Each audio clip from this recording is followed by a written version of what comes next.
Terima kasih Yang Berhormat Dato Anwar Ibrahim.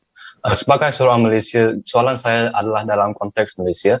Saya ingin tanya, since humanistic economy is very much value-based, based on certain values in society, what is the effect, if any, of Malaysia of having different cultures and thus different values? What is the effect of that on the implementation of a humanistic economy here in Malaysia? Thank you, Julian. I'm impressed with the question. I mean, if we have our young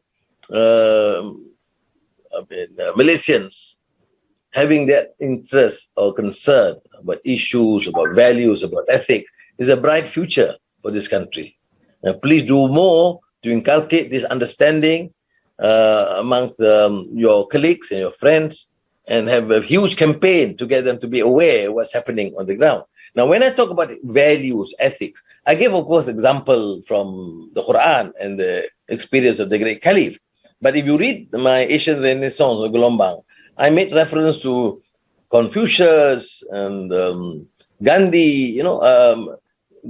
Ning Yusuf, when he started, he said that the world is adequate, is enough, is abundant for every man's need, but never adequate for every man's greed.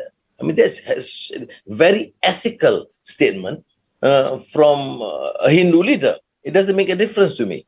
So it matters if we have a multiracial, multi-religious society embedded in this strong sense of justice, ethical principles and values, we should share. It's good for you, Julian, to listen to my take on what Islam is, contrary to some of the more ultra-conservative and fanatical views of Islam that you hear. Similarly, I am also a student of Christianity, Hinduism, Buddhism. I mean, I learn and read as much as possible because I have to deal with these people. And when it comes to the issue of ethics and values and justice, there is naturally some common parameters that we should accept and adopt. I think I don't worry at all. In fact, it gives complementarity that you complement each other. But of course, you have to encourage this healthy, vibrant reason and discourse.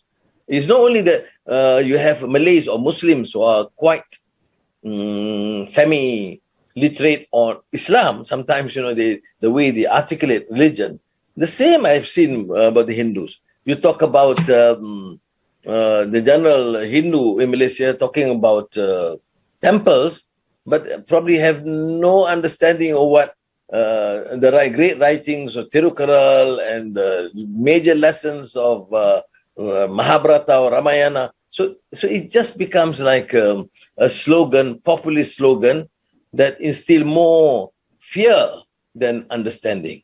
So I think in this period of Kong Hee Fat Choy and Chap Gourmet, I mean, the Chinese also should try and live up to the aspirations what great sages, Mencius and Confucius, for example, wants to articulate about virtue, about justice, about patience. I'm sorry, I'm extending this a little bit. But you see the danger, Julian, about sometimes when people use it. I remember our one ex-Chinese minister talking about Confucius. You know what he used? Filial piety. You want to be good Confucius, a good follower of Confucius, then you must have filial piety. You must respect your elders. You must agree with them. I mean, this is absurd. And I don't think this is what the essence of Confucius' teaching. You read, for example, Tu Weiming, who was formerly at Harvard, now in Beijing, one of the great scholars of Neo-Confucian studies, who talks, yes, you respect your elders when they are right, when they are just, when they do not discriminate or oppress. You respect them, you follow them, but not when they are blatantly corrupt and grossly unjust. So values transcend race, cultures, and even religious beliefs. Terima kasih.